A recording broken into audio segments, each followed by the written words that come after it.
Are Mercedes one upgrade away from fighting for race wins once again? It's a tantalising prospect, and one that not only Silver Arrow fans will be invested in, but also those inside Mercedes HQ. So keep watching as we discuss how Mercedes may be one step away from challenging Red Bull, but also the one big issue that could see them come crashing back down to earth.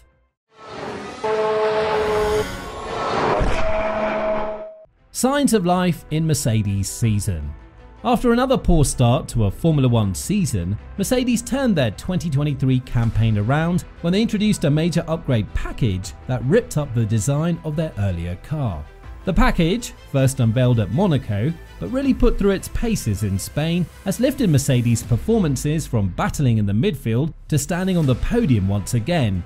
But just how did they do it? Well, if you look at two images of the W14 from the start of the season and the last race in Canada, even a non-engineer's eye will notice plenty of changes. The most obvious of them is the side pods, with the Silver Arrows finally ditching their so-called zero pods in favour of a design that looks more similar to that of Red Bull and Ferrari. But Mercedes have been at great pains to state that the side pod changes are merely the cherry on top, and the actual improvements have come from elsewhere.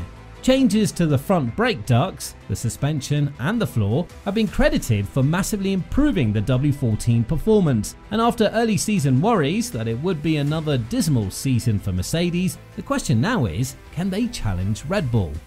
Key areas left to improve on W14. The W14 may be good, but right now it's still not in the same league as Red Bull's RB19. While Red Bull have so far been dominant at every kind of track, Mercedes' new car still has some significant issues which the wrong circuit will only make look worse. Take Monaco for example. The team had the same parts that powered the drivers to a double podium in Barcelona, but in Monte Carlo they finished off the pace in 4th and 5th and were concerned that the new package had not delivered.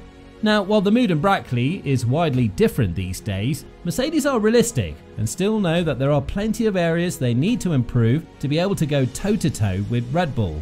The most obvious of them is top speed.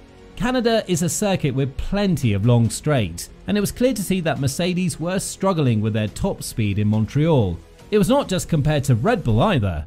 While Hamilton was able to beat Fernando Alonso off the line at the start of the race, the Aston Martin man easily took that position back in lap 22, and even with medium tyres to Alonso's hard late on in the race, Hamilton couldn't catch up. Red Bull meanwhile is another step further, with Max Verstappen often able to put his foot down and disappear over the horizon at any moment. Speaking of top speed, another area Mercedes needs to improve is in their DRS. The drag reduction system has proved to be Red Bull's secret weapon so far this season, with Sky Sport F1's Karun Chandok suggesting they have a 10% advantage over their rivals. What this does has effectively made qualifying redundant for Verstappen, as he knows that even if he starts P9 like he did in Miami, in no time at all he'll be back at the front once again.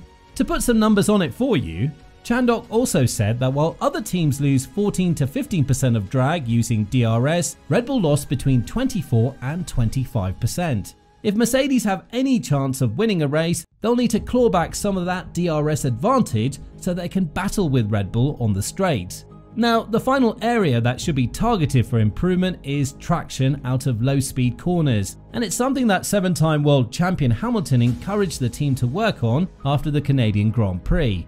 Speaking after his P3 in Canada, Hamilton said, "We knew that this weekend this wouldn't be our strongest circuit as we struggle in the lower speed corners particularly. That's really where I was losing to Fernando on traction out of turn 2 out of pretty much every corner. We've got a lot of work to do just to add rear downforce to the car and a little bit more efficiency, but we're chipping away as I said, and I do believe we'll still get there at some stage. I think the Astons took a little bit of a step ahead this weekend when they added upgrades, but we're working on bringing some more moving forwards." Mercedes warn they're one upgrade away from fighting for race wins. That was certainly fighting talk from Hamilton, but the bullish mood in Brackley was truly revealed when a source said how close they were to winning a race. According to the German outlet Auto Motor und Sport, a Mercedes engineer is quoted as saying the team are one upgrade away from a win. As to what that upgrade is, well, Mercedes have not revealed that detail, but what they have said is when fans can expect it to arrive on the W14.